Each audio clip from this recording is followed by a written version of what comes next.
Maybe Tafuk. Like maybe I'm in the wrong line. Well, you're clearly in the wrong line. I mean, that we know that. You mean in terms of making a buck? Yeah, exactly. There's no money in the theater. My soul is intact. That's right. You're not taking the dirty green money from some corporate Yahoo. No, definitely not. You're doing the work of the spirit of the soul. That's exactly right. Yeah. I mean, you said it mockingly. No, I didn't actually. It is absolutely how I feel. No, it's true. I said it jealously. But yeah, I'm 12 hours a day for a pittance. That's right. And it's people are writing you checks because you put on sneakers. They're giving me money not to come to work. Like, please don't show up today. We didn't need you. Could I pay you some more? What the fuck? I mean, but I'm not embittered. I'm happy. I'm happy for my friend. I just think it's funny. You know what I mean? Like I'm happy to take the money. The world just opens up to you like a flower and just gives you whatever you want as you prance entitledly through it with your fancy socks. Fun socks. Padded bank accounts. Yeah. It's good. I'm happy for you, man.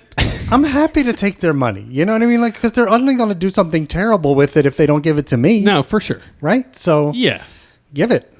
I mean, I'll do some terrible things with it. Probably something stupid, but I won't be as bad. Yeah, it wouldn't be evil. No, exactly. It would be dumb. Yeah, it'd just be just be straight up dumb. Yeah. Yeah. Which is fine. Yeah. Not out to hurt anybody. That's right. Yeah. And I don't even. I mean, if I did have expendable income, I might buy some dumb things too. So you certainly would. I just don't know what that is. You certainly would.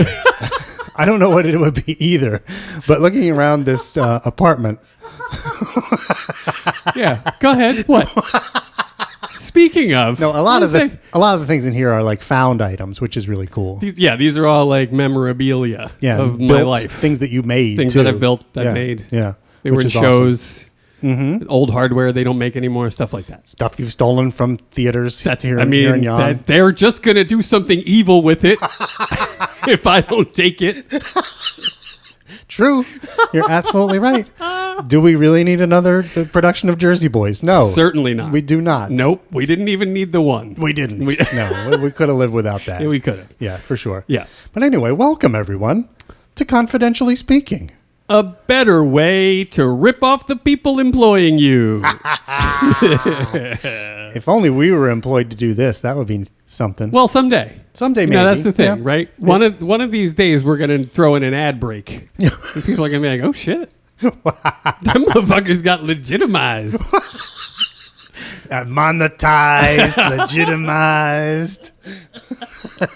I just watched that again, by the way. Carlito? Yeah, that's right. I love that movie. It's really fucking good. It is really good. It's got a gravitas throughout it that is unparalleled. And it's one of De Palma's, like, I want to say the word cleanest movies. You know what I mean? Like, it doesn't... Pretty clean. He often devolves into his weird fetishes. Yeah, it'll get hazy. Yeah, it gets a little hazy and there's some weird... it's like shock value stuff. Yeah, shock value and doing weird things to women and all kinds of crazy shit. You know what I mean? And you're like, what is going on?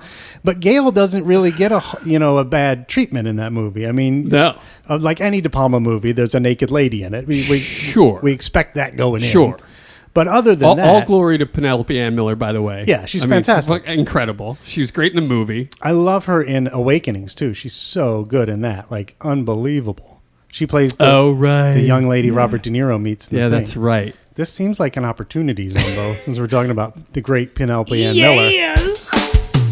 Who would they play? Who would they play? Gal Gadot, Russell Crowe, Margaret Cho, John Favreau. Who would they play? Who would they play? Clancy Brown, Rose McGowan, Hugh Downs, Carl Anthony Towns. Who would they play? Who would they play? Who would they play? All right, now we know there are limited opportunities in this film. This will be quick. A beautiful young woman. This will be a quick one. Just to run through the possibilities. Just before we make a choice. Yeah, go ahead. So, you got Sue Lefferts. She could certainly play Sue Lefferts. Speaking role, by the way, may I add. I'm fine, mister. It's not what you think. It's a tough line to deliver. Come on. Because she's lying, right? It's a kind of a lie. Lefferts. Susan Lefferts. She could play Mrs. Lefferts, Susan's mother. Wait, you think she's lying? I just want to go back. Sue Lefferts? Yeah, that's right. That's Is that a what good you point. said? I mean, Because she's not lying. I don't. not think. really. That's yeah. not how I interpret it. In that moment, she is fine. She is fine, and it's not what he thinks. It is not. It's true. It is Right? not what he thinks. You're Yeah. right. So I guess that's true. She's not really lying. She's not really lying. Yeah, yeah. There's Mrs. Lefferts, already played by a woman who should be colored. Should be given all sorts of awards for that I performance. don't think we'll ever recast her. Why would we? Yeah, exactly. There's only a handful. She's the one untouchable person in this whole She cast, might if be. you ask me. Untouchable in more ways than one. Like, you just wouldn't want to touch her, really. You don't even want to really get that close. It looks like my Susan, but I'm not really sure. I didn't like your boyfriend. Luns or muds or something. She's amazing. She is amazing. Anyway, and then the other there's Grace, one of the secretaries. Vincennes is like secretary or whatever she is, who looks up the phone number for Right. Fleur de Lis for him. Right. And then there's Grab one. a reverse directory. That's the lady. That's right. Yeah. Yeah. The number's not listed, sir, or Yeah, whatever. that's right. That's absolutely could be right. that dame. Yep. And then there's the other one towards the end of the movie. Exley has one too. I need the reports on Stensland and Meeks or whatever. Right. I mean, pull the things and the blah blah blah. She has a line, I think, too. But Indeed. that's about it. And there's the poor abused wife in the opening sequence there. And yeah, that's a deep role. there's that part in that lady that Jack's dancing with that has a line or two. Karen. Karen. Yeah, Karen is seductive Karen. Yeah, that's right. This is all just nonsense. I mean, I know right where Penelope Ann Miller is going. Yeah, I do and too. so do you. Yeah, Bryn Lacken. that's right. Yeah, 100%. 100%. Right? And I think she'd be really good. She'd actually. be phenomenal. Yeah. This begs the question, like, I don't know, it's unanswerable, but like, what happened to Penelope Ann Miller? That's a good question. She was in everything for like 4 seasons, She really was for a long time. and she yeah. was great. She really was. It's fascinating. It is fascinating. Stuff like that happens a lot, especially to lady actors. Exactly. Ingenue lady actors. That was where I was going to go, was that maybe she just got older and didn't give you that Penelope Ann Miller thing anymore. Yeah, and people yeah, just yeah, stopped. yeah, and she yeah, didn't yeah. wasn't willing maybe to get plastic surgery out the wazoo. So Right. she was just like, meh, I'm good. Right. And just faded off into the distance or Well, whatever. I don't know. Mark my words, if I'm ever in a position to Tarantino-esque revive someone's career by snatching them from obscurity, even though they were once great, people have forgotten about them, it's going to be PAM. Pam. That's right. It's going to be the great PAM. She is really good. I love her in Carlito's Way. She's just so She's good. great in that. Yeah, she's like the soul of the movie, if you will. Absolutely. She's really good. The whole movie changes when he reconnects with her. Yeah. You know? Yep. And in Awakenings too, again, just it's sort of a similar role where it's like she's kind of like us in Awakenings, like the outsider Yeah. seeing these people Yeah. for Right. who they really are. The innocence. Yeah, the innocence. And Yeah. but also knowing the weight of their disability versus the real world. You know what I mean? Like, she lives in a totally different world from these people because she's in the real world and they're trapped in this Right. nursing home. Right. So Right. It's heartbreaking, It is. It is. but great, beautiful. She's great. All right, before we get into the meat of the episode, Uh-huh. there were a couple things, given that I was super anxious the last time we did this, and there were a couple things I neglected to say during the show, and I just wanted to go back and catch up on them, if I may. Okay. With your permission. I don't even understand what you're asking for. So It's quick. It's going to be quick. I'm just going, and since we're not going in order anyway, we can just run back. aren't we? I mean, that's a different conversation, I guess. But yes. Run back and throw a couple tidbits at you. Okay, great. See what you think. Okay, the first, and I don't think this is really a housekeeping. we I'm don't not gonna wanna call it a miss housekeeping. anything. That's right. Yeah, and I This think is these in are the interest of being a completist. And exactly. ducks in all rows. And I stuff. felt like these things were fairly important. Okay, to kinda great. touch I on. love this. Okay, good. Maybe we should make this all right, you just go. But I think maybe this Yeah. should be a thing. Yeah, well, it's kind of housekeeping because we're kind of like going back and cleaning up a mess we made. But style it of is- housekeeping. it's slightly different. I- Hair splitting, maybe. All right, I'm sorry. I've interrupted too many times. So, no, it's fine. Okay, so the first thing was I wanted to go back to the scene at Nick's Liquors, right, where we first meet Lynn Bracken. Sure. And I mentioned in that episode that it looked like Meeks was sitting in the passenger seat during the establishing shot of the car. You did. And so I went back and looked, and sure enough, during that one little establishing shot of Bud looking at the car, he's sitting in the goddamn passenger seat. And you can just imagine them. What are they doing? Well, you can imagine them. They get the lighting right. They get the car in position. The camera's all set. They've spent hours getting the shot set up. They've got the stand-ins. They bring in the actors, get everybody in the car, action, and then they shoot it once, and somebody's like, we can't really see Buzz Meeks. We can't see him on the thing. You know, somebody goes up to Hanson, or Hanson says to somebody else, I feel like I'm not seeing enough Buzz Meeks in the car. Okay. So someone comes up with the bright idea, well, let's just move him over on the passenger seat. That can't be what happened. And then we can see him fully. How would we ever get to the bottom of this? 'Cause that seems absolutely ludicrous. I can totally see that I'd be like, it'd be nice to see him, but then he's in the fucking passenger seat, you moron.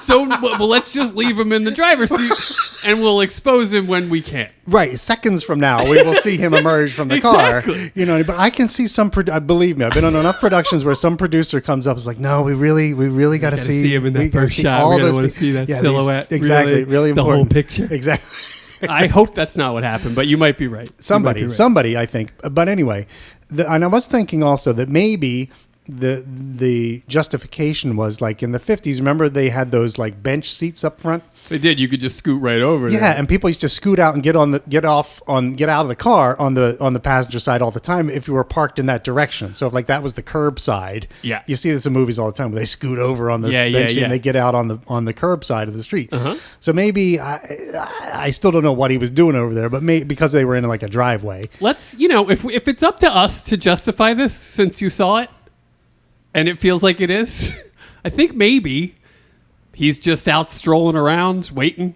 smoking a cigarette. Maybe it's a little more comfortable on the passenger side. You know what I mean? A little more leg room over There's there. not like a steering wheel in your chest or whatever. Yeah, and pedals and all that. All that. Yeah.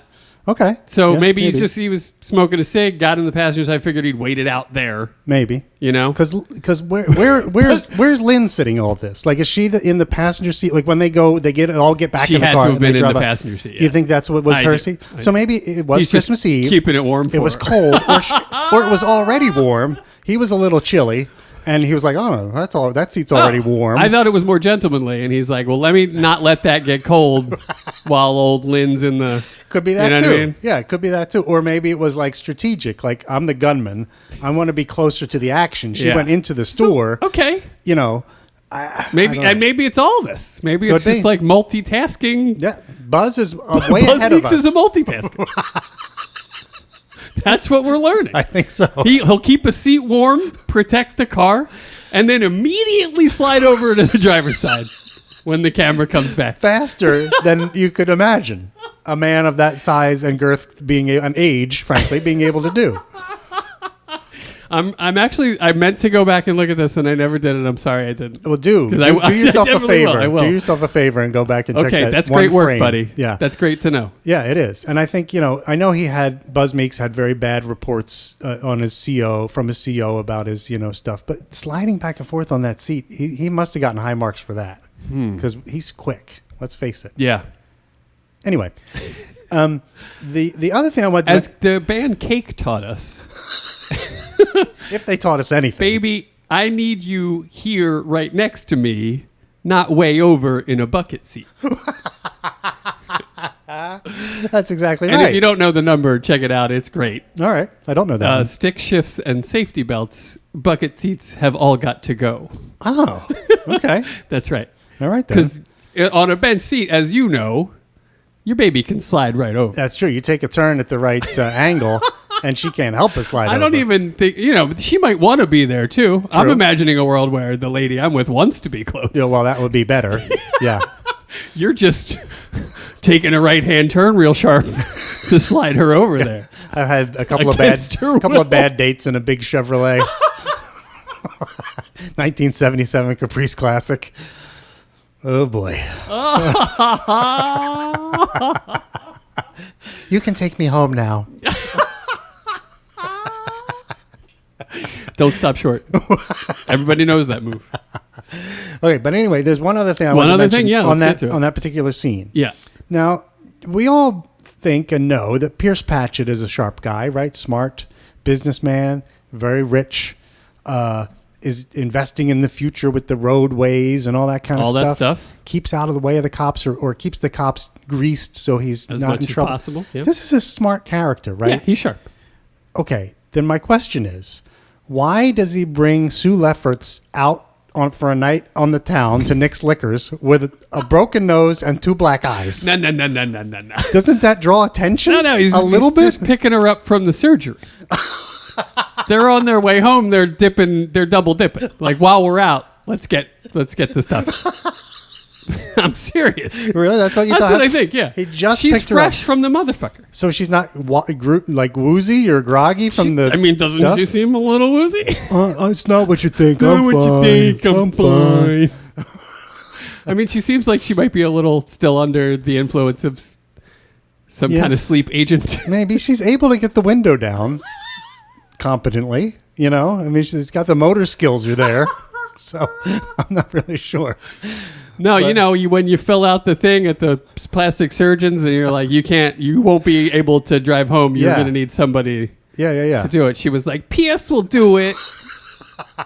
And then he had to.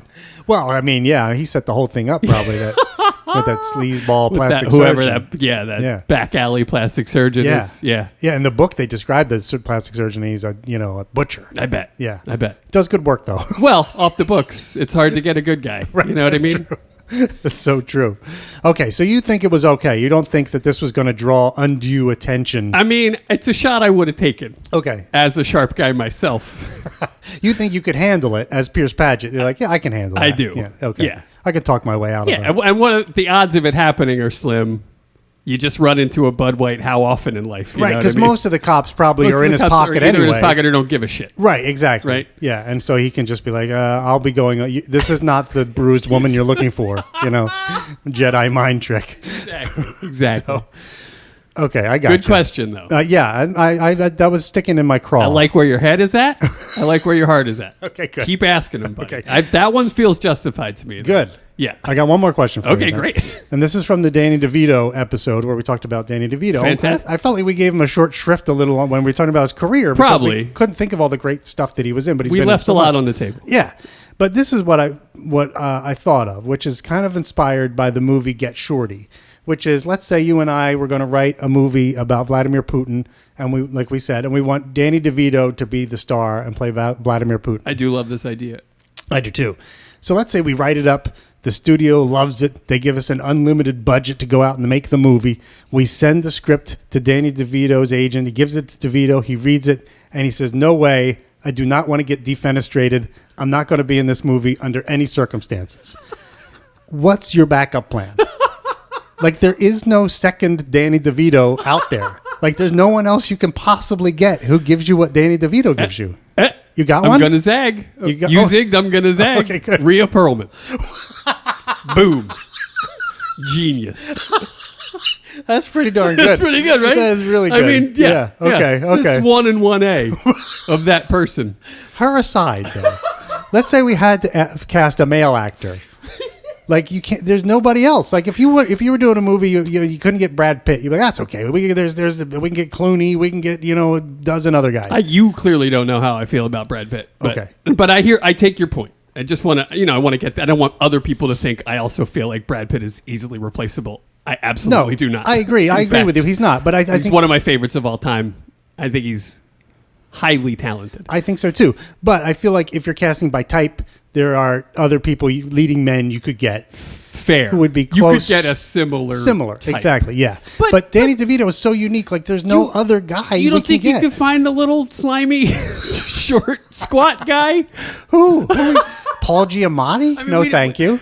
There just is. Maybe there's just not enough call for him, but they got to be out there. Dinklage? No, I don't want to. You wouldn't want a Dinklage. Not even no, close. You wouldn't want a Dinklage. Not even close. No, I agree with you. Brings a whole different vibe to the table. Exactly. Yeah. So what I'm saying is he's so unique that there is no second choice. You know what I mean? You have to get him or you're done. I won't be able to think of this guy, but he's a character actor. okay, He's okay. short, Yeah. super fat, Oh. bald, Italian guy, 100%. He was in the sitcom about the airport, Wings. Wings. He was in the sitcom okay. of Wings. Okay. I'm not He's picturing been in the a guy. bunch of movies. Okay. Something I just saw and I'm trying to picture it. Okay. He's in Homicide: Life on the Street, that TV show. Yeah. You know who I'm talking about? No, but I know that. All right, this guy shows. though. Can I Please Google. I'll try to. This guy So he's the closest you is can think DeVito-esque. of. If I had to have a plan B. Okay. Well, he'd this be is my interesting guy. because I couldn't think of anybody. Like I really was like searching the memory banks and I couldn't come up with anybody who I thought would even be close to giving me that Danny DeVito feeling that I'm so looking for. I think this guy gets as close as you're going to get. Okay. But you're right in saying that nobody could do it. Yeah, and I think that's what makes him so bankable and such a big star is like and he even does stuff you wouldn't even want to think about putting Danny DeVito in. Like Hoffa seems like and Heist both seem like way out of character. Yeah. For him being like the big tough guy or whatever. Yeah, for sure. But he's amazing. No, he pulls it off. Yeah. It's because he has the volume, Yeah. the weight of a deep character. That's right. This guy's name, by the way, is John Polito. Oh, John Polito. Of course, he's in the Coen Brothers. He's in a ton second of Coen movie. Brothers shit. Yeah, Yes. yeah. He's got a few Coen Brothers. Yeah. He's in Big Lebowski. Yep. Yeah, of course. Yep. John Polito's awesome. Yeah. And he's got a bit of a, if I may, a DeVito-esque quality to him. Yeah, he does kind Right? of. A little? Yeah, I think he could get you sort of close. Yeah. Sort of close. Yeah. That's yeah. all you can hope for. That's it. That's my point. That's the whole point I'm making. Is you're not going to get any other. pal. Go easy on me. But that's a good one though, John Polito. I love John close. Polito. But you're right. In the horseshoe game that is, we have one person we need to make this work. He's probably as close as you get. Yeah. I couldn't think of another actor either who I was like, there's no one else. Every other actor you can say, well, there's others we could have. Yeah, probably. and we danced around it in the DeVito episode. I Yeah. mean, we said a lot of these kinds of things. Yeah. Like, without him, it just doesn't work as well. Yep. Like lovable bottom feeder. Like nobody does that. Yeah. Nobody does that like Danny DeVito. No. Not even close. No. He's great. He is great. All right, let's move on. Do you shall feel we? house kept? I do. I feel fantastic. This feels good? Fantastic. No, this is great. Because as I'm watching, I'm seeing little things I want to talk about that I'm afraid they'll fall through the cracks because they're in a transition or some shit. Bring them up. I'm gonna. Okay, good. But it begs the question: should this be a thing? Well, we'll talk about it. I mean, it figure it felt out. like a thing to me. Is all I'm saying. Yeah, it did kind of feel like a thing. If we're talking about it, we're talking about it. Yeah, that's right. Yeah, It felt like a thing. it did. Well, It felt like a thing we could break off and do and then come back. That's right. You know what I mean? Yeah. So let's brainstorm. We'll do some brainstorming. If you guys have any ideas for the name of the segment, let I'm us happy know. to brainstorm. I just want commitment from you at the offing. I'm in. Great. Tell your face because it seemed like you're skeptical. No, I'm in. Seemed like you had question marks. I love segments. There's not enough. I could never have enough segments. I mean, there's jingle opportunity. I know. There's content opportunity. I know. Yeah, okay. All right. I love We're it. in. You're in. We're in. I'm 100% It's in. happening, people. Good. All right. So today we were going to talk about the what just randomly happens to be the next scene chronologically in the movie. Oh, am I doing that close to the microphone? My apologies. Which is the big bloody Christmas scene. Very exciting. Many would call it the inciting incident. Yes. And I'm very excited to talk about this today. I am because too.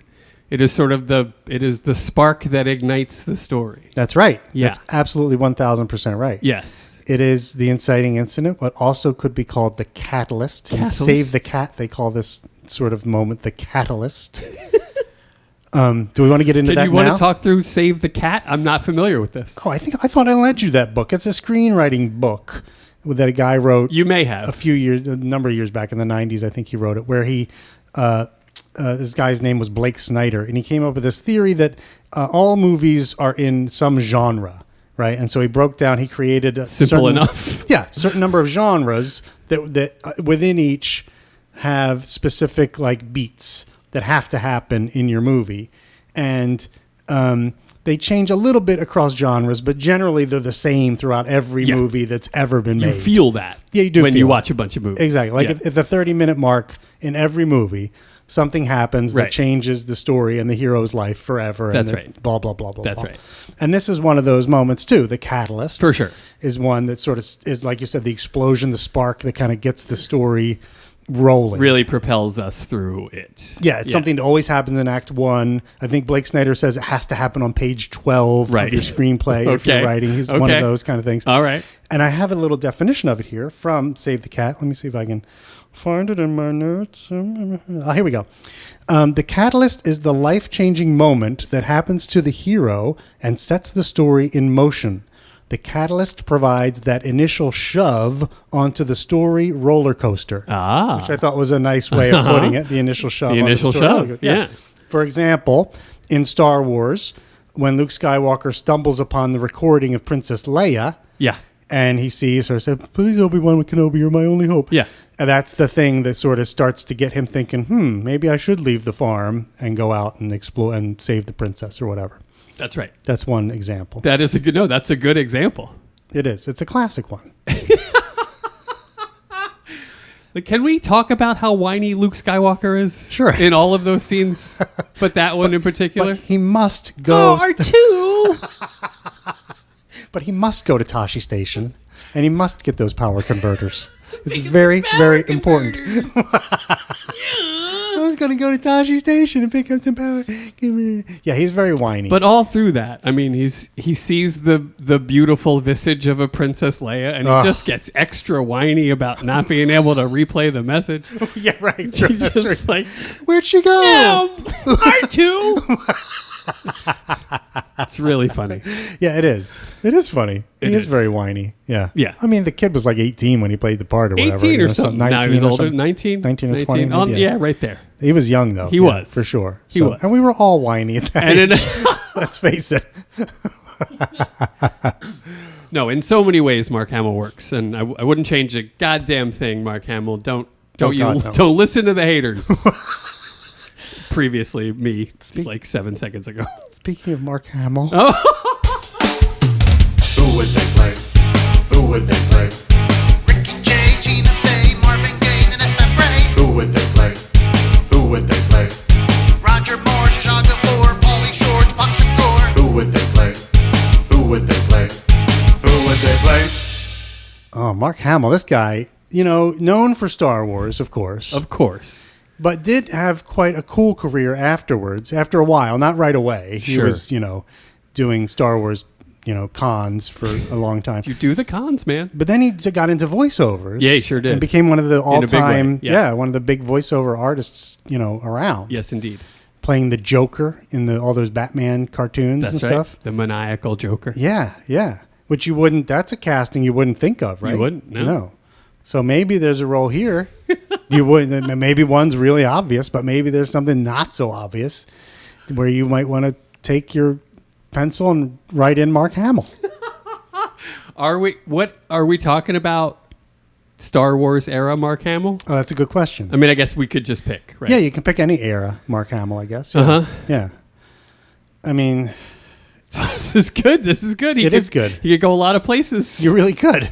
And it tugs at my heartstrings because it is, when Star Wars came out, I was 8 years old or whatever, and Right. loved it to death for a decade. You sure did. all that kind of stuff. And so he really has a place deep within my innards, which he will always hold. So I'm a big Mark Hamill fan. Of course. Plus the guy too. I think he's just a really cool guy. Very nice. I mean, he He's a very seems to be nice on the man. right side of all the shit. Exactly. Yeah, he's yeah. just he calls it like he sees it. He's and he clever and sees funny, it too, as a yeah. liberal socialist. Yeah. and he's sharp. As Yeah, fuck. exactly. Yeah. So love him. All good stuff. Yeah. So I know I said I wouldn't put him in the obvious place, but I'm kind of leaning. Well, there I'm anywhere. dying to know what the obvious place is because I don't. Oh. Nothing stands out to me. Really Well, one is, but I'm guessing it's not yours. interesting. It's not who you think. Interesting. Because I wouldn't call this obvious. Okay.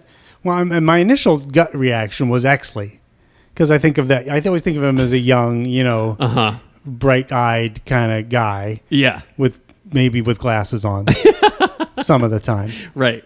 So that was my first initial reaction. Where are you going? I just kept seeing him as Matt Reynolds. That's really good, actually. He kind I of think looks like he could that totally guy. play that. Oh my God, yeah. And he kind of looks like that guy who plays Matt Reynolds in this movie. He kind of does. Yeah. Yeah, that's fun. And we don't have any Matt Reynolds. I'm taking your laughter, and I'm going to say that we're settling on. I love it. Matt Reynolds. I love that. Fantastic. That's fantastic. All right, Mark Hamill is Matt Reynolds. Mark Hamill is Reynolds. Oh, that's The inaugural member of the Corral. Yay. The Matt Reynolds Corral. Yay. Please come on in, lay down on the floor, and look up at us with dead eyes. Make yourself to home. Here's a ketchup packet if you could just spread this across your throat. Do we just want to get a sense of if you're going to work for the role? That would be great. That would be great. All right. So a moment ago I mentioned Catalyst. Yeah, you did. I did. And I was searching, Googling a little bit about Catalyst and Save the Cat and LA Confidential, and I happened to come across something I wanted to mention to you. Did you know that there is a strain of sativa called LA Confidential? I did not know this. I didn't think so. This is fantastic. Yeah, it's a popular California cannabis. Right. I would have brought it up before now if I knew about it. Oh, and I'm wrong. It's an indica, actually. Oh, boo. Oh, you don't like those? Well, no, it's not that I don't like them. I support all strains.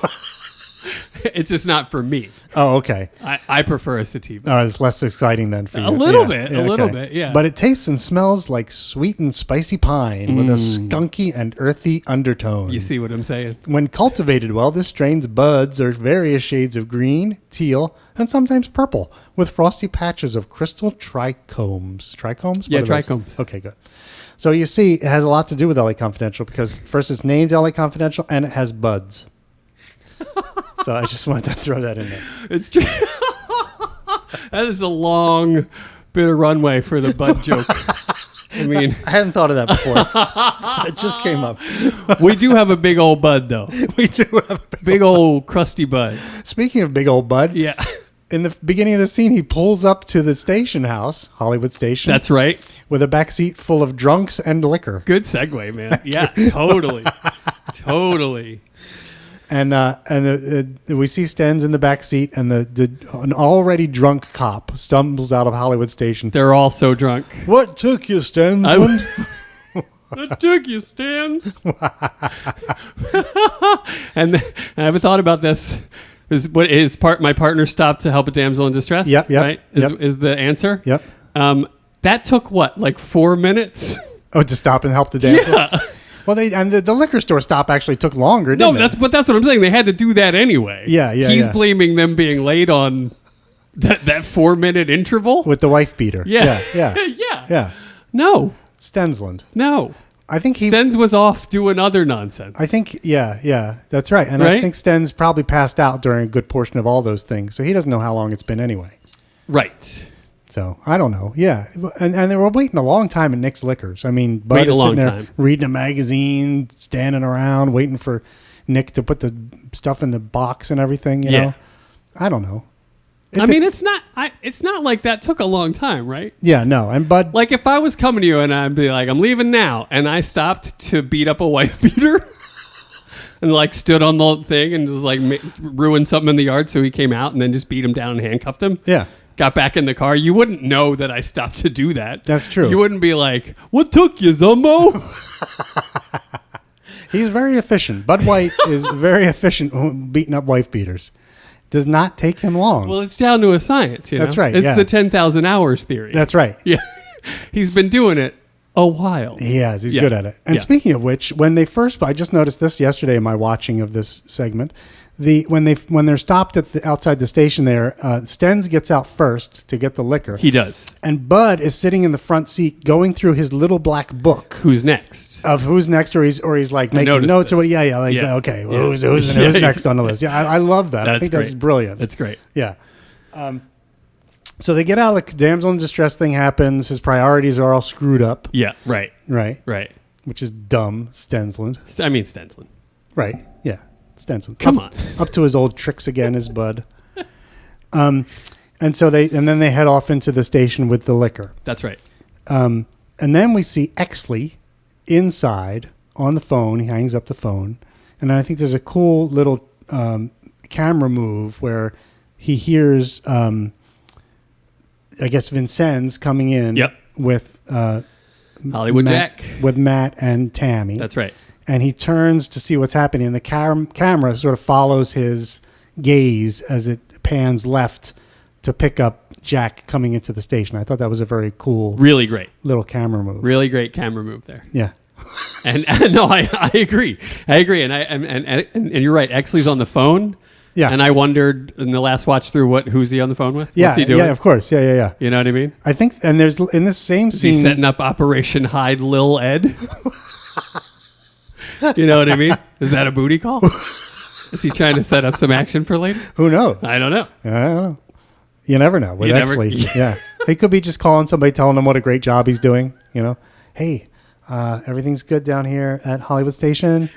Doing a great job. So if you want to promote me or whatever, that'd be great. Okay, call me back. Thanks. Love you. Bye. That kind of thing. You know, It's a fair assessment. It truly is. And you know, I noticed also later in this same scene when the cops come down and start to, and Exley tries to stop them from going in to beat up the Mexican guys. We see a quick shot of Jack Vincennes, who is also standing there on the phone. Yeah, which is like, I wonder if it's just like, wow, we need him. We need people doing things. Just doing stuff. Just hold on. He can't just hold be the phone. standing there. Right, exactly. So both of them. Yeah. We cut to Exley. He's on the phone. He's on the phone. We cut to Vincennes. He's on the phone. It seems like a movie trick. Exactly. Yeah. It seems a little bit of a trope. I also noted the frequent usage of phone on cutaways. Right. Like, oh, we got him on the phone. But then they immediately react to the... And immediately hang up. Yeah, exactly. Yeah. Must not have been an important call. Hey, fuck off. Click. Sorry, Mom. Gotta go. Some Mexicans are got to be beat to death. Mrs. Exley. Sad as can be. Oh, yeah, that's true. Maybe he was talking to his dad. Like, Dad, I'm Watch Commander tonight. What should I be doing? Is there anything specific? Any feedback you can give me? When I get offered a sawbuck later, what do I do? Right, exactly. So Jackie Boy comes in. Yeah. And they're like, hey, Jack Vincennes. Yeah, what are you doing down here? Yeah, right? exactly. So Yeah. this is clearly not his usual but they all know haunt. him. They do They know all him. fucking Well, know him. He's on TV, ain't he? That's Well, right. Kind of, not really. But you know, he's yeah. he's the famous cop. That's right. Yeah. Yeah. But it's interesting that they wind up a Hollywood Station, and I have noted that this scene is one of the very few times in this movie when all three of our protagonists are in the same place at the same time. Like there's this one. True. There's the interrogation scene. Yeah, right. And I think that's it. That might be it. I don't think there's any other time when they're all in the exact same place at the same time. I agree. Which I think is kind of interesting. It's great. Yeah, it is great. It's great. Yeah. It's like it's the Heat move. Yeah, like the Heat move. They don't all have to be together at the same time. Right. Well, you're keeping all those balls in the air, and you have to kind of they come and go and in and out and all that kind of thing. Yeah, that's good. I like that. And I love when Jack does this little yeah, boys, I'm just keeping everything. You know me, I'm just keeping the streets safe, boys. Oh yeah, whatever. I love that. Yeah. And the cops tell him there's maybe poke a little fun at Dudley. Maybe. Yeah, why not? The other cops tell him the party's upstairs, so we know that the liquor has gone up. And he'll be up in a minute. Exactly. And then comes the little bribe moment. Because he's got some business to attend to first. That's right. Yeah. And that is whispering Exley. I don't know. He walks up to the window and he's like, Exley. Yeah. And he does that cute little maneuver. I don't know what that is. It's like a little. Yeah, come here. Yeah, little thing. Yeah. Yeah. I love that. I could not help think about the recent unpleasantness as I watched this scene. I was like, Jesus. You know? It's true. Yeah. It's true. Yeah, that's true. But I mean, so good. Jack great. Vincennes is the fucking best. He's cool as shit. He is. Yeah. And I thought it was interesting that the bribe sort of happens out in the open. Like he does look over his shoulder for a second. Barely hiding it. Yeah, to see if anybody's coming. Yeah. But then he just puts the 10. Slaps it right on the thing. Yeah, wide open and then taps on it to draw attention to it. See what I've done here? Have you met my friend Alexander Hamilton? I know you're on the phone, so maybe you weren't paying attention. Let me get your gaze down here where I'm making movement with my fingertips. You see this? In about 50 years, everyone will be double tapping on a little thing called a mouse. This, pour vous. I'm not sure if you're aware. You are the watch commander tonight. Aren't you? Right? Yeah. Yeah. Yeah. But Exley's not having it, man. No. No, he don't want that money. No thanks, Jack. You keep your payoff. Yeah. I'm not interested. That's kind of how he says it, too. He's like, I'm not interested. Yeah, and happily not interested. Yeah, he's proud. Yeah, to not be interested. And, right? He should be. I mean, isn't that right? Yeah, yeah. It always feels so alternatively ambitious coming from Ed. But, like, that's what you want your heroes to do, right? Is like, nah, I don't fucking take bribes. What, are you kidding me? Yeah. I think it's fascinating how Ed is, like, both by the book Right. and in the back door at the same time. And so You know what I mean? ambition-oriented. Yeah. It's great. I think it is great. It's great. And Vincennes seems to me to be slightly surprised that he doesn't take the bribe. A little bit, yeah. And also, like, pleased. Like, he lets off a little bit of a smile, like, that's cool. I never thought that would happen. And I get to keep $10. Win-win. Jack Vincennes retirement fund. That's right. You know, goes right on top of the pile. Exactly. You know? So, yeah, I love that little moment. I love everything about that. I love good. Exley. I love Jack. It's all good. It's good. And but then, like, the worlds collide. Yeah. And things shift on a dime. Yep. Because the other cops bring in a whole bunch of Mexicans. Yeah, there's a shot of Exley who kind of like senses it, and then you just hear the ruckus. Yeah. And you see it, and it's bedlam. And those boys are being roughhoused. Yeah, I mean, they're slamming them getting into worked over. Yeah, slamming them into every doorway, every Yes. counter, everything they can slam these guys into on purpose. I have huge stars for the stage combat work here. It's phenomenal. Yeah, it is good. Except for one glaring problem, which we'll get to. But yes. Yes. And so the guy, and Exley says, "What the hell is this?" Yeah, what's going on? Right. And then I guess the head of the little group of cops bringing these guys in says, 6, and he lets out a racial slur, which I shan't repeat. Come on, we're quoting 6 spics. There you go. It's not comfortable, but we can say it. Okay. But then he clarifies. He gets a little He more. does. He gets a little more specific. Oh, pardon me, sir. Actually, they're Mexican. So, and then he says, I didn't Mexicans. realize it was Exley back there. Right, yeah. Pardon. I meant to say Hispanics, Mexicans, Latino. What works here? Genus and species? What are we doing? What is it? Yeah. Pronouns, Lieutenant Exley.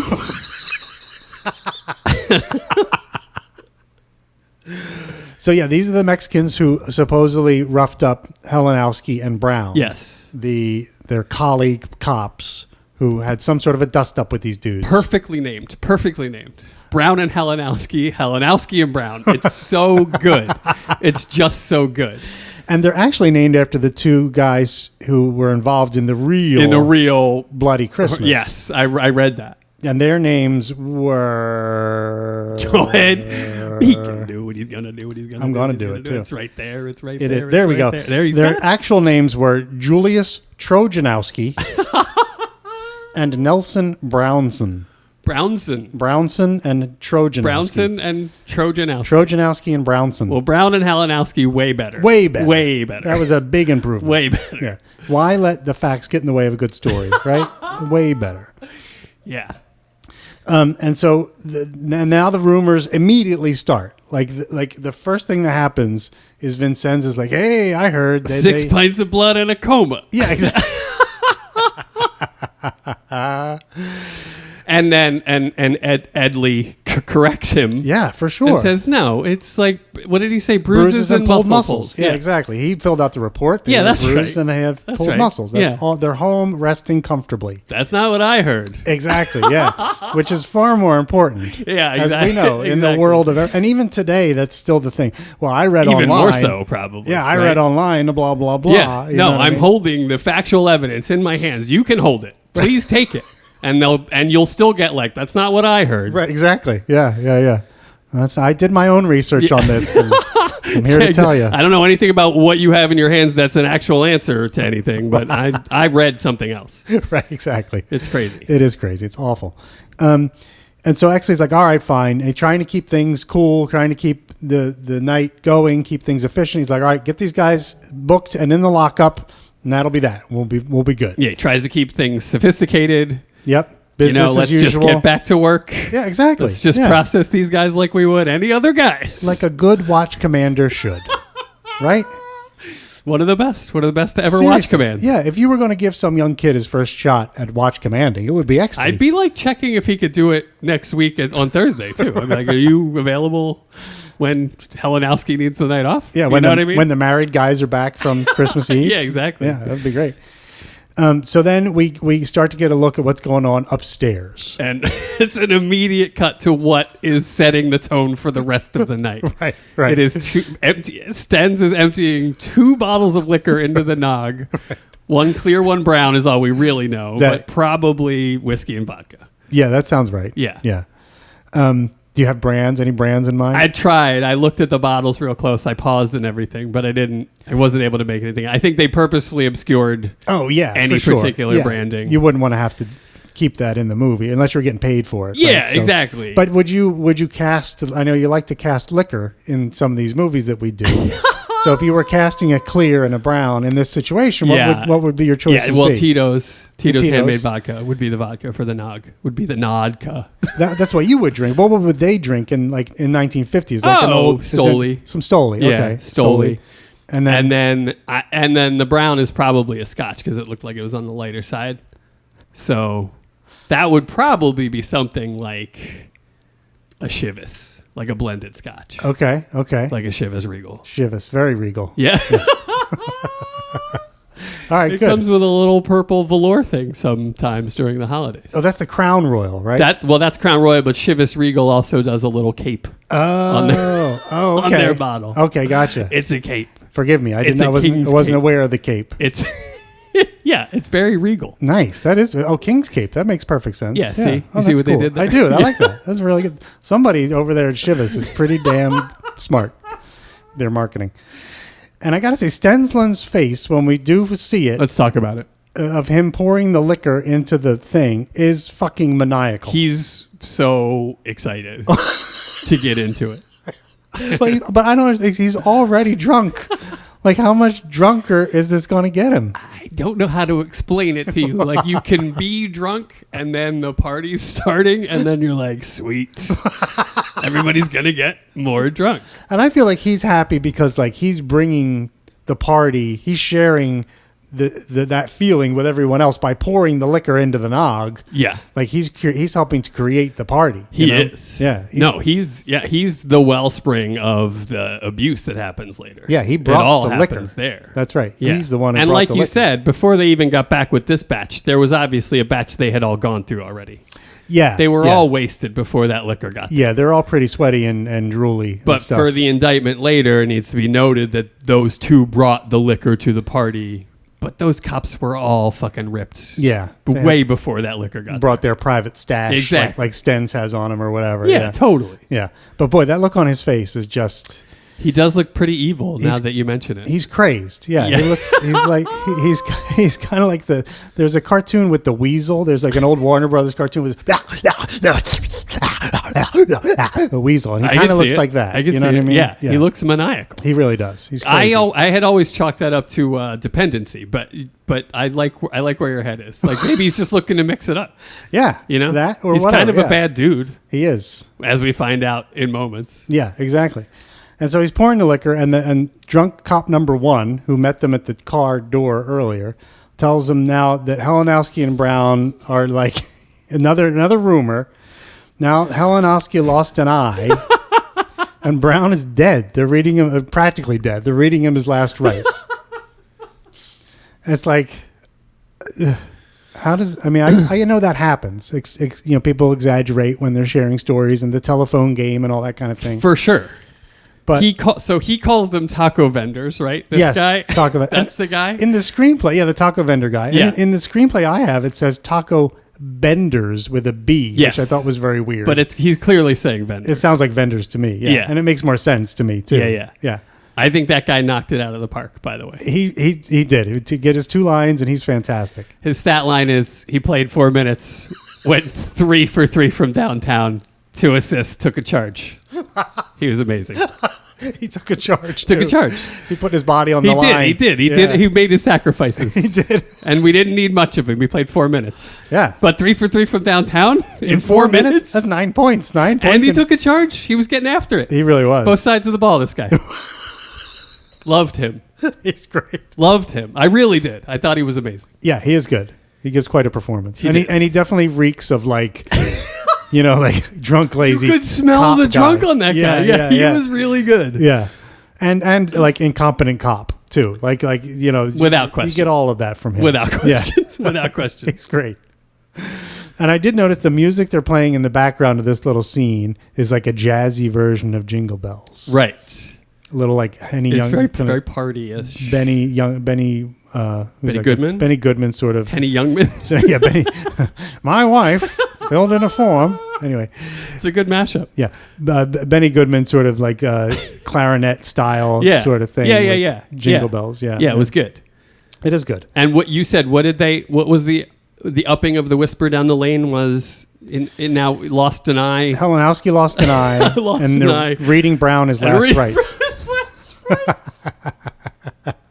I love that little Don't you guy. think at some point like Helenowski and Brown would call into the station like, hey guys, just wanted to let you know we're okay. All's well here. I don't know. Like if there was all these phone calls going on. Yeah, I don't know. If I had bruises and muscle pulls, I might actually still just be at the party. That's true. I might just be getting sauced with my guys. What better way to get over some bruises and muscle pulls? That's how I do it. Yeah, exactly. Because if you're probably in some pain, you could use a little painkiller. Hell yes. Yeah. Hell yes. And then you'd be there for when they brought in the Mexicans, and you could personally take your revenge, right? And instead of letting Stens fight your battles for you. Well, I might let him get a little shot or two in Well, too. he's gonna. But yeah, well, that's true. It's gonna be hard to stop him. Yeah. But yeah, I agree with you on that. It's a good call. So then this other guy comes up, plainclothes cop comes in and tells him that the Mexicans have been brought in and they're downstairs. The ones that got very sort of matter of factly, but it's like, hey, in case you guys are looking to shed some blood tonight or whatever, just wanted you to know they're coming in down there. Like this guy ruins the whole fucking night. He does too. Yeah, he's Mr. Oversharing. They would have been processed and locked up before Stens could even get to them if this guy hadn't been like, Yeah, 5 more minutes, Stens would have been passed out drunk. There would have been no call for this. Hey guys. They bringing in the Mexicans. Like that guy really fucked it. Yeah, he really did. Fucked it. He did. He definitely did. In fact, the whole movie hinges on his timing. That one fucking guy. I mean, we can't blame him because all the other cops did make a choice to go and do what they did. He can't shoot the messenger. He's just delivering the information, Anybody would have seen that coming. No? I don't know. I mean, surely he wanted them to go beat them up, of course. Surely. He's not saying this like, Yeah. Look, nobody do anything. He's instigating. Yeah, he is. For sure. For sure. Yeah. So. All right. Yeah. As long as we agree on that. Yeah, I totally agree on that. And so they would cut back to Stens for his reaction. And he's like, fuck. But he's like licking something off his fingers. I'm assuming it's alcohol. Yeah. I don't know what it is. When you but pour like from 4 foot off the bowl like he was doing, you're going to splash your hands a little bit. You're going to be a little splatter. You're going to be a little splasher. Okay, gotcha. Yeah. Yeah, I mean, he's holding those things way up. Yeah, he was too. Yeah. And doing like moving them up and down. Moving them too, up like and in that down. Look what I'm classic- doing, everybody. It's like the fucking, I'm the fountains outside the MGM Grand. That makes the liquor come out faster Yeah. if you move the bottles up and down like that. It helps with the at pour. times. Yeah, for sure. At times in that gesture. Yeah. It's coming out faster. One other thing I noticed in this tiny little bit where the cop comes in and says that the Mexicans are downstairs. Yeah. In the background behind that guy, there are 2 cops, one on either side of him, who are smoking cigarettes. Yeah. And for the life of me, other than this, and when Jack Vincennes lights one up at the Christmas party in the scene with Karen and Sid that we did in the very beginning, I can't think of another character smoking in the entire movie. Another character smoking. And anybody smoking. I can't think of anybody else with a there's cigarette. other smokings in the movies. Johnny Stompanato might have one Yeah, at one he point. does. I think for sure. But there is, I was shocked when I thought it through how little smoking there is in this, especially since it's a noir movie. You're You right. would think, You're right. Shadows and smoke and all that kind of stuff, but very little smoking. Agreed. For a noir movie, but a noir movie made in 1997, 98 makes perfect sense. Like that's what was starting to happen. Yeah, that we were cutting down. We were starting to do that less. Yeah, but I just think it's fascinating. It is. It really is. No, it's a good call. And especially in when the movie was set. Right. When the story is set, smokes. everybody was smoking Yeah. all the time, everywhere. Exactly. So yeah, you're right. Yeah, it just struck me that there's nobody smoking. We don't never see Bud light up a cigarette. We never see Dudley light up a cigarette. I appreciate that. I really do. I do too. It I didn't love it. bother me. I don't like that people glorify it like they do sometimes. I agree, 100%. I go the other way. I know people think it looks cool on film, and I That's guess right. it does. Like, Yeah. actually, in that one shot you're talking about, when that guy comes in, and there's a guy right behind him that's like Blowing. exhaling. Yes, exactly. And it's kind of dramatic. Yeah. But like not worth it to me. Right. You know? Right. Yeah, I'm happy to see that this doesn't glorify smoking. I think totally, it's great. Yeah. Totally. Really cool. So anyway, then the angry cops come on downstairs, led by Stensland, rumbling down the stairs. Yep. With shouts of "Let's get him!" Jack's on the phone. Yeah. This is where Jack was on the phone. That's on the phone. And Exley steps out to try to doing stop his him. damnedest. He is absolutely very ineffectual in this moment. Like a first-year middle reliever. Like, I Yeah. don't know what I'm doing out here, man. Give me a break. He's saying all the right stuff. He's like, the party's upstairs. Yeah. This doesn't concern you. Even- Go back to the party. Even has a little stammer, like doesn't concern you. you when know? Stens gives him the stare down, Yes. he gets all shook by it. He does. Stens, and he doesn't like Stens stares him down, and he just basically He just steps gets aside. out of the way. Yeah. He just he slithers away. It's a business decision. It's like he's not going to pick this fight now. At this point, you know what I mean? Because there are other ways he can get Stensland later. That's not right. That's not the fight that get Edmund into. Exley has. Yeah, and he knows he's He not has going it to win a that different fight. way. Yeah, exactly. Yeah. This is not his forte. But he did get shook by it. He did. He He's did. definitely. He did. The little stammer I thought was beautiful. I'm glad I you love brought that. it up. Yeah, it's really good. It is good.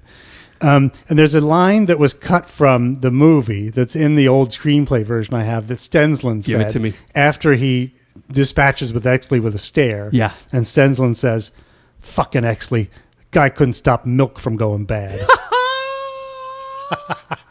which I thought was lovely. That's really good. Guy couldn't stop milk from going bad. That's really good. I love that. I like that a lot. Had to throw that one in there. Yeah, and then Exley continues with some really weak, come on, guys. Go back to the party. Come on, guys. Come And on, guys. I got news for old Edley.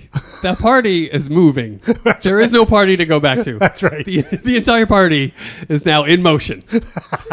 And you're in the middle of it, my brother. That's right. Yeah. That was really funny. Like, Poor what do Ed. you do one against, 20, Something. 25? A bunch of them, yeah. Poor Ed. I Yeah. mean, you got to feel bad for him. I at do that feel point. bad for him in this scene, quite frankly, because that's what I want my guys to do. Yeah. That's what I would try to do Yeah. also.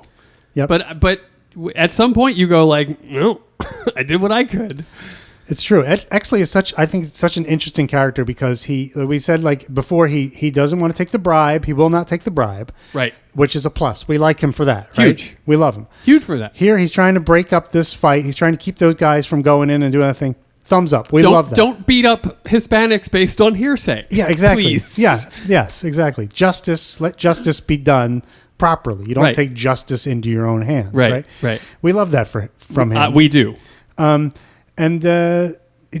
basically just doing a good job at being watch commander and all this stuff that he's doing around the office. Trying to do it the right way. Getting high grades on his test for the detective exam, all this stuff. All of we it. really like him for all of those things. Yeah. And then there's so many other things where we're just like, ooh. Yeah. Why is he doing that? Yeah, but we're yes. There's a lot to unpack there. 'Cause Yeah. it's like, why do we feel that way about him? Exactly. There are legitimate reasons. We see them, I think, in the next portion of the film, Yeah. pretty distinctly. Correct. But he's been giving us that the whole time. Yeah. Like it's really good. And there's something also about him, I think, that some people already wouldn't like, that he's kind of like a pencil neck geek, Same. with the glasses and all that kind of like, Same. "Ew, geeky little, Yeah. nebbishy little, Yeah. Yeah. he ain't no real cop, that kind of thing. Yeah. But, But he seems agendaized, right? He doesn't. You don't don't differentiate yourself from the group in the ways that he has, and still remain someone that like will be part of that whole. Right. Like right. he is like, I won't do this. I'm not going to do that. I won't do this. I'm going to try to stop this. And like to the chagrin of almost everyone he works with. Right. Right. He's seeking this alienation, but there's only one reason for it. And it's his like assent. Right. That's it. Yeah. He's made that decision. That's right. And and everything he does is based on that. And I think we sense that a little bit early, and then we see it like very starkly in a minute. But he's a fascinating character because he is doing these heroic things. Mm-hmm. Mm-hmm. But there's something about him. Yeah. Yeah. Exactly. There's something about him. And something about our expectations, our fucked up expectations for characters. I don't know. Like we love Bud White when he's beating up a guy. That's true. You know, and Ed wouldn't do that. You know what I mean? But which is noble. Right. But we don't like Ed as much because for some reason, you know what I mean? There's this weird tension between these characters. For real. You know? Yeah. It feels like if there's honor in it, then it works. But there's something about how Ed conducts himself that like lacks a distinct code. Yeah, it's honor. It's only about ascension. It's only about selfish. Right, improvement, professional improvement. Yeah. Like that stinks. Like Bud people are going to smell that on you. Bud is beating up people for other people, for right? Not doing it for himself. I mean, a little bit for himself, but he's really doing it to help those ladies. Not at all. Yeah. Whereas Exley's doing all this stuff kind of for himself. Right. You know? Yeah. Right. So it's exactly. a selfish thing. Yeah. And Bud has a toxic loyalty to Stens, to the department. Right. Like he'll do what he's asked. Yes. Because of that. Right. And I don't. Ed will find a way to do it his way. Yeah. You know. It's just fascinating. It is. It's they're all so fascinating. They really all are. They really are.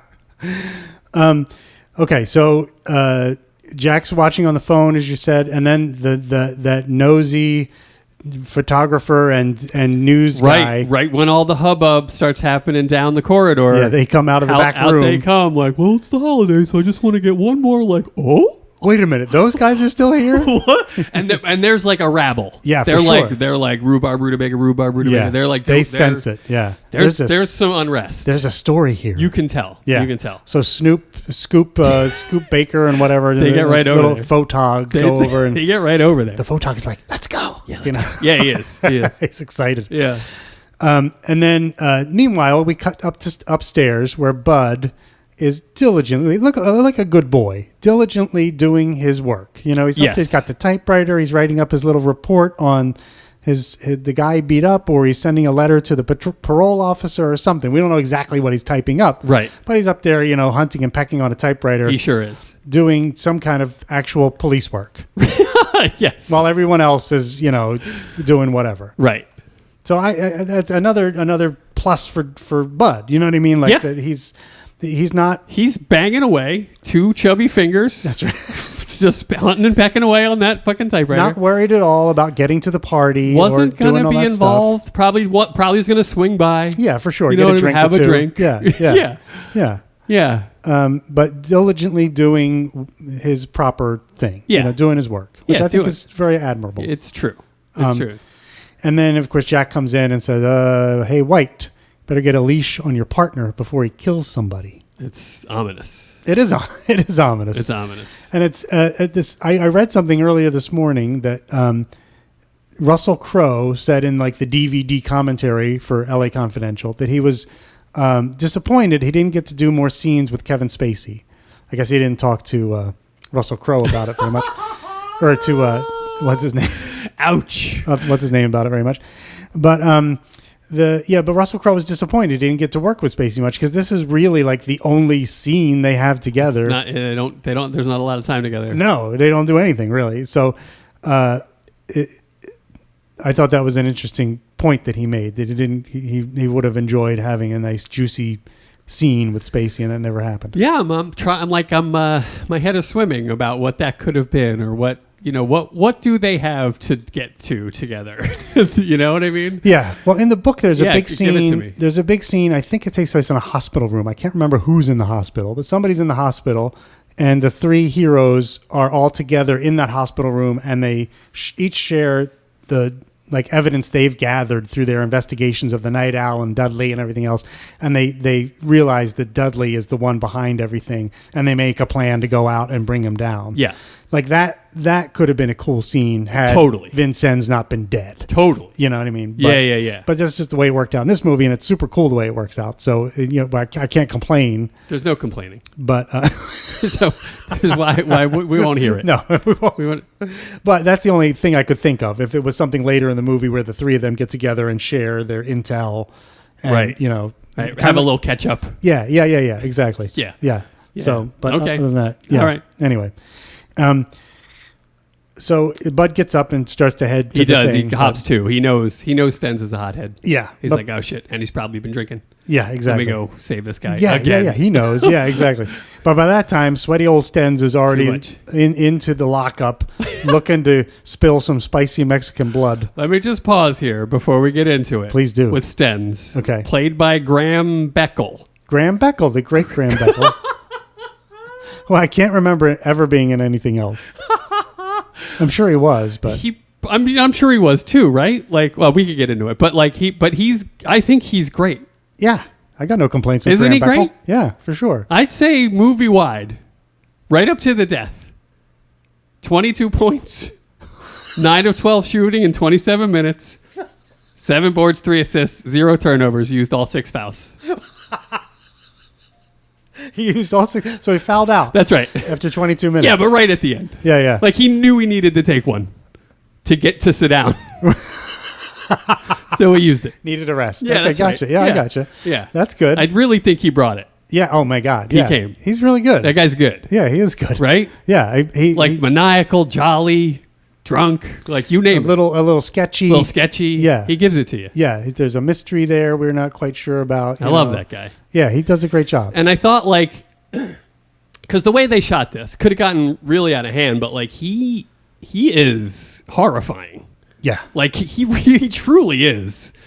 Like there's something about the way he sort of approaches that scene and then gets himself involved in it immediately that is like really scary. Yeah. I think it's fair to characterize police that way. The violence Sure. is part of their job. It's just second nature. It is. It's just second nature to them that they go. If they need to bust some heads, you Yeah. know, they're going to do it. Yeah. You know. And I don't know. Congratulations to the actor, to Graham, and to Curtis Hanson. Like I seemed like it might have been a direction, but like it was a good moment. It's great. It was a good moment. Yeah, and I love the camera angle of him coming, into the thing towards the camera. Camera's like in front of him, and he's Right, and he's coming just, like, straight at you. steaming down Yeah, at you. exactly. It's yeah. crazy. Yeah, it's really good. And somebody in there is yelling, "Teach him a lesson! Get him, Stins!" Yeah, get him, Stins! Yeah. Teach him a lesson!" That Yeah. kind of stuff. And he grabs the guy I'm calling Mexican number one. I mean, we can call him Poncho, I think, Okay, because that's Poncho. what Stens calls him. That's true. He gets Poncho and slams his head like into the bars of the holding cell. That's right. Like his back and the Yeah, back of his head. that's right. Up against the bars. Yeah, And he proclaims, "This is for ours, as far as Poncho." Poncho. Yeah. Get him, Stens. You get him, Stens. And then Exley's trying to break it up the whole time, but is way He's in the being back. held off. Yeah, but the other cops are keeping him, and uniformed cops too, which I thought there's an interesting sort of dynamic between these like uniformed cops and the ununiformed cops. I don't know if you can hear this. It looks like you're making the money. Making the money The money sign. symbol. Yeah, Yeah. that's Yeah. Because the plainclothes cops you're saying are paid better than the uniformed cops. No, I'm saying what I thought your question was: why would uniform cops be holding back Exley? Well, I'm just saying that there's a clear distinction. I mean, yes, Exley is the outsider. They're all working together to keep him out Right. of the situation. Yeah, right. But we see the plainclothes and the uniform cops sort of working together. We do, yeah. But it seems to me there's I think they're all on the take. I think they're all Dudley's guys. but there's also they're all Dudley's guys. That's what I Interesting. think, yeah. Okay, interesting. Yeah. But I think there's a class system sort of at work there. You know what I mean? I don't know what it is exactly, but I think the uniform guys are a little lower on the totem pole. Usually, Yeah, than the they plainclothes usually- guys. Yeah, there's the sort of detectives get the stuff, get the juice. Yeah, exactly. But yeah, in this case, I think blue and or blazer alike, you're wanting the Mexicans to get their comeuppance. Yes, right? for sure. For Helenowski and Brown, goddammit. Exactly. One guy's dead, the other one lost two lost 3 legs or whatever. So It's very bad. Sten's backhands Poncho, like gives him the first wabang. Right. That's And right. the guards are holding Punch. Ed back. Though I did wonder, like, what happens if they let Ed get through? Like, what happens? Yeah, how's he going to stop What's it? gonna happen Just then? let him through, right? Yeah. Guys, I really think you should stop this now. Section 202, paragraph 3 clearly states you shouldn't be beating up on people in the lockup. Sten's then has, in one of the cuts back, he then has his little riot club out. A blackjack. Yeah, little blackjack. That's Yep, right. yep. And he just starts wanging on that first guy with it. Yes. And I looked up what that is. That'll crack some skulls. Yeah, because I wasn't sure what that thing was. I always thought there's a like a rubber. I've held one of those. Have you really? Yeah. I know there's one that's called like a rubber club or something like that, where it's like a hard rubber. Yeah. And I always thought you would use that to kind of like hit somebody without doing permanent damage. Right. Let's say, you know what I Right. mean? It would Yeah. hurt. You would hurt if you hit somebody with Yeah, it. no, But it that's wasn't not what this was. No, this is. Blackjack is serious business. Yeah, what I found. Well, tell me what your experience was holding a blackjack. Well, it's incredibly heavy. Okay. And it's short enough that it's wieldy at its weight. Right, put it in your pocket. And you could just slip it into a pocket. Mm-hmm. But you can also like get it above your head quick enough. Like it's the right amount of weight and the right size to really like be entirely sneaky and to also like kill you. Yeah. In 2 shots. Yeah. So the term blackjack, kosh, and sap refer to any of several short, easily concealed club weapons consisting of a dense weight, which was often lead, attached to the end of a short shaft. It's a sap, you said, was one of them? sap. Yeah. Okay. And in fact, in the screenplay later, it says that Stensland uses his sap on one of these guys, or saps him, I think it was what it said in one of the stage directions. And it's a form of bludgeon, and the handle is used to accelerate the dense core and transfer the kinetic energy from the swinging of it. The blow can be directed at any normal blunt force target, but delivered to the head, it induces concussion. So it's specifically designed to deliver a concussion. I believe it. When you hit him in the head. I believe it. And it's meant to like stun or knock out a subject. Well, there you have it. In the 20th century, newer, more readily concealable, shorter designs, kind of like the one you held probably, emerged that were predominantly made of a stitched or braided leather. That's the one I held. With a flexible spring in the handle that would give it a whip-like action to compensate for leverage and acceleration sacrificed due to the shortened length of the device. And to balance forces and minimize unintended damage, this style of bludgeon came to employ a flexible material such as lead shot as the weight. So little like BBs or whatever in there. Yeah, to kind like of... what you'd smash down a shotgun. Exactly. Yeah. And in the 20th century, in the mid-20th century, law enforcement sources preferred to divide these things into 2 categories. First, there was the blackjack, which had a mostly cylindrical striking head, and a sap, which I think is what he has in this, which has a flat, more oval-shaped head. That's what it seems like. You're right. Yeah. So that's what I know about those. Well, that's fantastic research, buddy. Thank you. That's nice work. Yeah. That's what I do. Needless to say, that's what I do. Needless to say, that he was doing some damage to Poncho, and then Hispanic number 2 says he didn't do nothing. That's right. Or whatever, right? He does say and that. Stens is immediately like, what'd you say? And he just like stops beating the one guy, starts beating the other guy. Yeah. Oh, you wanted some too, did you? Mouthy Mexican I was going to get to you in a second, but since you asked, let me just get to that right now. It's fucking crazy. Yeah, he's crazed. He's absolutely crazed. Yeah. He's like, don't talk to him. Right. Yeah. Why are you doing mouth on him? He didn't do nothing. Yeah. Oh man. Yeah. You hear the other Hispanics saying things like por nada and like this is all for nothing and we're innocent and like all that stuff is being echoed about and and there's a bunch of drunks in one of the other holding cells. There's like 5 or 6 drunks in another holding cell and they're getting into it. They're like, yeah, all right, yeah. They don't really know what's going on. There's so much cheering on of this. Yeah. It's crazy. Everybody loves it. It's crazy. And then Bud comes flashing into the Okay, thing. great. That's what I have next to. Is Yeah, Bud, trying- like streaming onto the what does he say? Like get out of Get my out of the way. way. Yeah. Move. Throws Exley out of the way. Throws Yeah. all the other Move, cops, move. and Yeah. all the cops are like letting him by because Oh, they they're know. like, well, Bud will. Yeah, but nobody's getting in the way of the Yeah, Bud of that's- Bud White. let you Bud know? go where he wants. Exactly. Yeah. And Bud comes in and he grabs Stens and pushes him up against the cell on the other side, and he gets control of the arm with the blackjack, so Right. it's not swinging Right, at right. anybody. And he does a great job of trying to like Really just pull him out of it. You know, on the precipice of diffusing the situation right there. He really is. Like it calms down, it gets quiet, like Yep. the score stops. Yep. They're there for a moment together, Looking eye to eye. looking you eye know? to eye. And then what happens? The other Mexican mouths off again. The same Mexican. This guy can't help himself. Oh yeah? Well, fuck your mother. Which, you know, the wrong thing to say to a Bud White. You know, if you're gonna say anything to Bud White, that's close to the worst It's so possible true. thing. It's like, you know, yeah, it's tailor made to really whip Bud up into a frenzy. instantly. Silly.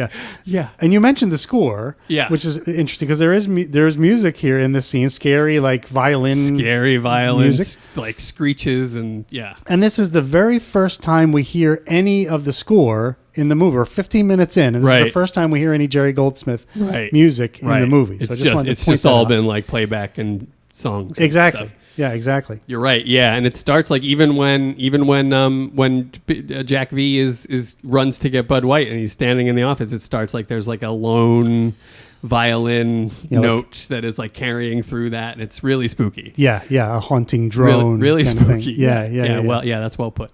So, so then Bud turns around and starts wailing on this. No, first he said, "Well, fuck my mother, fuck your mother," Yeah, or whatever. that's right, yeah. And then he starts wailing on this dude, which sends the whole thing into. Well, then someone spills off. And gets blood on Jack Vincennes. Well, so Jack goes to start punching this guy, and he just punches him twice in the face. But then the ruckus starts, like it pushes Stens into Bud, who then like pushes his guy into Jack, who then like gets boom, and he gets blood on him. Right. And And then- I think that's a really telling moment. It feels like a scarlet letter of some kind. Ah. It feels like something Jack doesn't really recover from. You know, I think it's very telling. In the screenplay, the stage direction says that Jack, quote, looks down aghast at blood on his cashmere blazer. It's exclusively, that's not exclusively, but it's on the tie and then a tie. little on the lapel. Yes. And it's a bummer. And it really pisses him It's off. a real bummer. Yeah, that's It's an a real expensive bummer. suit. You know? And then he throws two of the least believable punches that anyone has ever thrown on film. I was like, and I feel like if this doesn't earn me a PDB, I don't know what does. But I feel like my take on this, if I could maybe get that while we talk about it While? or before. How about now? Yeah. PDB, pasty doughy bastard. PDB, makes his mama cry. PDB, pasty doughy bastard. PDB, pasty doughy guy. Okay. He's throwing punches like he's a shark or a jet. Like, I don't know if you noticed this at all. But they are the least like he's got there's like his distribution of weight is all off. It's all just elbow. It's not like, it's really bad.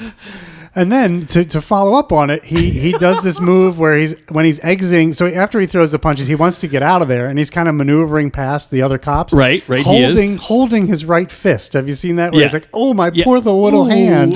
Ooh, I should get one of those blackjacks. I mean, that's what Stens is thinking. Yeah. Stens is like, I'm going to be beaten up on so many people. I can't just be using my knuckles. And frankly, it's tax deductible. So why not get one? Yeah, why not get one? Right? It's a win-win. It really is. Helpful or necessary for your business. Totally tax deductible.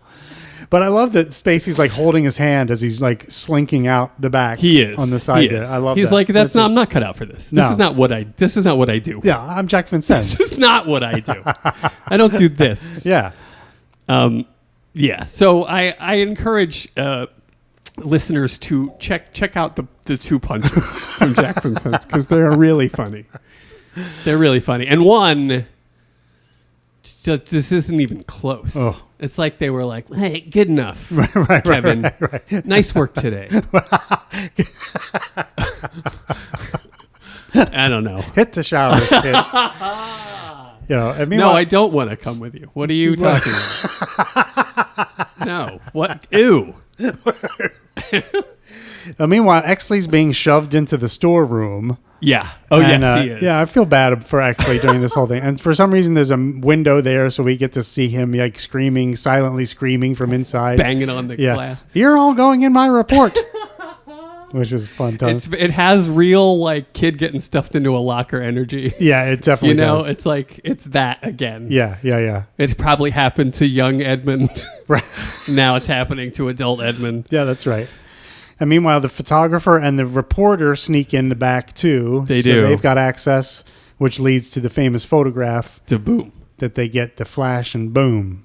And I love that. I love how that carries over into the next scene, which we'll talk about. But great that's like, it's a transition. great transition used from that still photo, and it's a great way to end the scene. And It is. like their being present in it is like I don't know. It's great. It is great. Yeah, and it kind of It's just good filmmaking. God re- damn it. It really is, and it also sort of suggests the idea that this was a real thing that happened. You know what I mean? Like it Right. was in the papers, Right. and all that kind of Someone stuff. was there to witness it. Even yeah, exactly. someone we trust. Yeah, and someone was there to witness it. Quote, Yeah, unquote. that Yeah. guy. Yeah, exactly. Yeah. And the real Bloody Christmas, it did indeed happen. It was the severe beating of 7 civilians Yeah. by members of the LAPD on December 25th, 1951. 51. Right. Yeah. Right. So I guess in our movie, it happens, I guess, Christmas Eve. That's right. But in the real, I guess it could have happened after midnight. It maybe, could have. To make it 25th. I don't know. But the How late is the Nick's Liquors open on a Christmas Eve? all night. I mean, You think? if I'm Nick, I'm staying open. You never know who might roll up. You don't have a family? Nick? That guy? No. Okay, fair enough. Fair enough. The attacks left 5 Mexican Americans and 2 white young men with broken bones and ruptured organs. Yeah. And the attack was only properly investigated after lobbying from the Mexican American community sometime later. The Los Angeles Chief of Police, William Parker, who was the guy in our movie, who we will meet in the next scene, Okay. resulted in 8 police officers being indicted for the assaults. 8. 8 of them. Okay. 54 were transferred and 39 were suspended. That's a lot of fallout from this incident. It is. Yeah. What else can I tell you about it? I told you about Halinowski and Brown, where Julianowski. Those are and big Brownson. numbers. Yeah. Those are bigger numbers than I would have expected. Yeah, exactly. But like, yeah, I guess I have follow-ups, but you don't. I don't want to put you on the spot. No, that's all right. So I'll tell you the basic story of what happened, because Yeah. it doesn't happen in the original story. I don't think it happened exactly the way, obviously, the way it happened here. Right. But Christmas Eve, 1951, Trojanowski and Brownson responded to a report that there were minors drinking alcohol at the Showboat Bar on Riverside Drive. I mean, every Saturday night. Right? And it's Yeah. Christmas Eve. It's Christmas fucking Eve. Come on. Let it go. Exactly. So on arrival, they found 7 men inside, 2 white guys and a bunch of Hispanic dudes. And even though the men had identification proving that they were legally old enough to drink, the officer told them to leave. And then when they refused to go, the officers used force, which led to a fight in the parking lot of this bar. Both police officers were injured. One got a black eye, and the other got a cut that required stitches. 7 hours later, LAPD officers arrested all the men at their own homes. 6 were taken straight to the Lincoln Heights jail, and the 7th was dragged to a squad car by his hair and driven to Elysian Park in LA, where he was savagely beaten by several police officers. That guy suffered multiple facial fractures. He required 2 blood transfusions because of the injuries sustained by the beating in the park. Jesus. Yeah. I mean, look, there's no question that Poncho has facial fractures. Yeah, it sure looks he like it. definitely does. Yeah. That's Yeah. crazy. Yeah. Those guys did not get away from that, like, unscathed. No, and by this account, the cops started it. Yeah. You know what I mean? Well, So, yeah. Yeah. Well, I mean, why did they want those kids to leave the bar? Like, what's going on there? There's more to that story. Probably just because they were called out and they were just like, it'll be just be easier if we just get them out of here. But plus they're Maybe. probably racist. You know what I mean? Like it was the Hispanics they didn't want in the bar. Right? Exactly. That's what it was. The history of racism So in fuck LA, is long and storied. Yeah, and corruption in the police department also long Exactly. story. Yeah. Yeah. Starting with this huge story. So then the second half of the story is on Christmas morning, a large number of police officers were attending a departmental Christmas party, like in our movie, and they were getting drunk in violation of the LAPD's policy on alcohol. When they became aware of a rumor that Trojanowski had lost an eye in the fight at the Showboat Bar, the drunken officers then decided to avenge their fellow policemen. 6 prisoners were taken from their cells in the Central City Jail and lined up, and as many as 50 officers participated in a beating that lasted for 95 minutes. All the prisoners received major injuries, including punctured organs and broken facial bones, and at least 100 people knew of or witnessed the beatings. 100. 100, yeah. So it could have been other prisoners, it could have been cops, it could have been, I mean, I don't know who it all was, but Jesus. yeah, at least 100 people were witnesses or knew about it. So the evidence must have been pretty easy to gather. Yeah. Yeah. Yeah. Yeah. Yeah. Seems like there was no shortage. Yeah, exactly. So I think we have a couple other minutes left if you wanted to. I have one thing we could do, but if you have something I have wanted nothing. to throw in. I have nothing. All right. I got something for you. I'd love it. What do you got? Since we have all 3 of our heroes in this scene, and we don't always have them with us all together We at definitely once, don't know.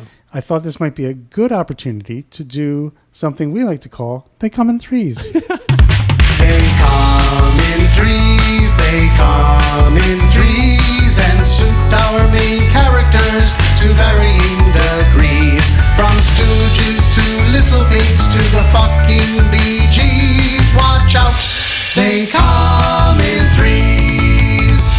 Okay, now this one, I'm excited about this one because I think it's pretty good.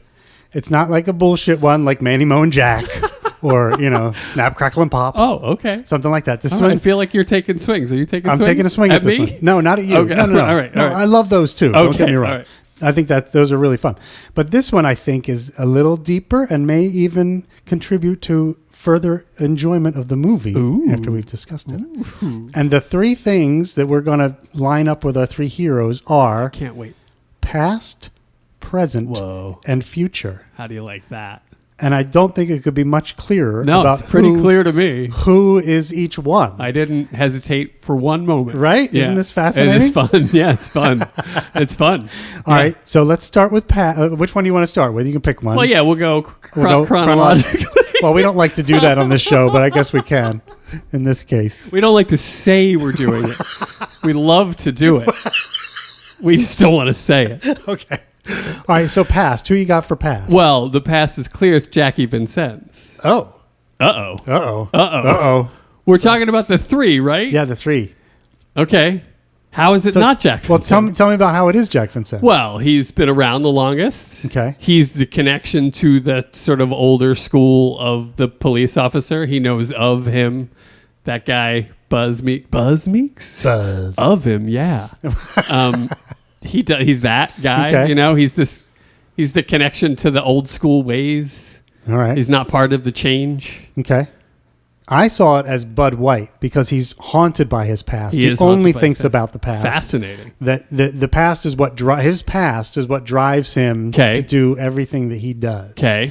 The whole thing about his mom being murdered by his father. Now, for sure. And all that stuff is what drives him to go and do Right. Okay. what he's doing. So Okay. I had Bud as past. Fascinating. Yeah. Well, now we gotta see where this is going. All right, let's go to present. Who Yeah. you got So the for present? present for me is Ed Exley. Okay. Tell me why. Because he's there. He's conducting the business in the first place. Mm-hmm. He's very present at the epicenter of the story. He's the one staying in town to progress the story that we've been told. Like what's going to happen with the cops, what's going to happen with the police department, what's going to happen with Ed Exley. That all seems very now to me. Okay. Doesn't seem to have a whole future in it. Uh-huh. And then I'll just wrap it up here and say that Bud is the one going off to build a future. Right, because he goes off with Because he goes off with Lynn. Okay. All right, so I had, that's all really good. Okay. I love that. All right. I had Exley as the future because that's what he's concerned with. He doesn't care about. He No, only you're cares right. about his future. You're That's right. the thing he's trying to achieve. What all the things he's going to achieve. See, you went in the motivations future. for the character. I did kinda and do I that. sort of went like, what is the story telling us? Yes. Fascinating. And so I went, and then I went Vincennes for present because he's the Because one why? who he lives in the moment. He's like, but Sid Hudgens comes up to him, and is like, you want to make $50 tonight? Yeah, I'll do that. You want to set up this guy to go have sex with the DA? Right. Yeah, I'll do that. I got nothing better to do. He's totally living in the moment the Yeah, whole time. He's the present. Yeah. I hear you. I hear you. He is very in the moment guy, but he's also clearly dealing with a heap and helping of regrets. Yeah, So I don't know how well he's doing that. true. He's reactionary. In what way? He'll be like, yeah, let's get this kid killed at the Victory Motel or whatever. Like he'll like if Sid approaches him with an offer, he'll take it. He'll react in the moment positively. But I don't know that it's like it's clearly been building up for some time. Okay. In our boy. And I think there's some wrestling with how corrupt he was in the past throughout this film, and then we get to see him make the change. Right. Like, I'm not going to do this anymore. Yes. So yeah, I don't know. That's why. Fascinating discussion, though, right? No, I love that we were both like, it's fucking obvious. Right, and we had three we're two completely totally different ones. I didn't think it was possible to do them all Mathematically, it's a tough shot. It is a tough shot, But we did it. We really did. That's amazing. Well, now I'm curious. I want to hear from the listeners. Is to there see a what they think. tiebreaker, or is there a whole nother set of explanations for why they represent past, present, future? So if you're listening to this nonsense and you have an opinion, please I'm in. I'm loving this. Write into us. Yeah, I and want tell to us hear all about it. How you see past, present, and future lining up with our three heroes. Yeah. Whether you agree with us or have a whole different, like Zumbo said, have a whole different take on it. Right. I'd love to hear it. And yeah, totally. And don't be like, I don't really write into podcasts. Like, you know what? Pick your girl up later. Well, just let us know. Yeah. Past, present, future. It's easy. It takes a little thinking. I think it's, it doesn't to seem as me, it easy was as we thought. Obvious. I thought it was too. But it's boy, funny. Was I wrong? Our come in threes are often skewed. Yeah. We have not really landed on the same haven't three islands aligned. That's Yeah. right. Yeah, that's interesting. Huh. Yeah. Yeah. These are very controversial. That's a good one. I Quite love the it. controversy. Yeah, I thought that was going to be a good one. and Past, it was. present, future is great. Yeah, that's a good one. It's like bigger than all of us. Exactly. Yeah. I love it. Yeah, that was fun. All right, thanks for indulging. No, it was great. Thanks for bringing it. You're welcome. You got anything else you want to share with the people? I'm going over my notes. I got nothing. Got nothing. Okay. I'm nothing but a lot of talking to bench. Well, quick shout out to our good friend who we lost a couple weeks ago, and we didn't mention it yet, but James Foley, director of Glengarry Glen Ross. We're going to pour one out to him. Poor James Foley. Yeah, we lost him too soon. Yeah. Although he had a good run. He did. Talented director. Not bad. Did a bunch of good movies. Yeah. That's right. Did Friend of Madonna. That's right. Like, what doesn't get any better than that? No, absolutely not. Yeah. Yeah. So, We'll miss you, James Foley. we will. Yeah. Thank you for your contributions. Glengarry Glen Ross is we have to give him a big helping of our thanks for Heap and helping. for that movie because, I'm sure he, Changed our lives. yeah, I don't know how he did it really, working with all those actors and keeping all those egos in line and everything during that shoot. Imagine your life without that movie. Who are we to each other? Right. Well, would we be podcasting? Probably not. Probably not. No. This is what I'm saying. Yeah. Yeah. There's that, and then there's like the hundreds of hours back Watching that I it. would have spent watching other movies. Yeah, exactly. But it wouldn't have been that one. No. And it may not have been as much fun as it was watching that movie over and over and over again. And I wouldn't have like a little handmade sticker that says "you stupid fucking cunt" on it. Like I wouldn't have those things. Yeah. There's so many of those little things. Yeah. Yeah. And I don't think the play alone does it. Like the play I would love, but the movie really solidified it for The me. movie is goddamn good. It really is. Like the play, yes, the play is great. It's a classic. Classic. But the movie is really good. Really good. And you get to watch it whenever you want. You don't have to wait for someone to produce it in a theater. You can just put it on whenever you feel like. Go on, just push play on that. Yeah. Yeah. Yeah. No, you're right. I'm sorry. We've talked at length about how good that movie is. Yeah. But still, Yeah. thank you, James Foley. Yeah. Thank At you, any James rate. Foley. And thank you all for listening. And, we'll be back next whenever with some more stuff and all that. And I know I'm being very specific, so forgive me. He's really good at summing it all up for you, putting it in a packageable, digestible little series of delights. That's what I do. We'll be back at some point with something.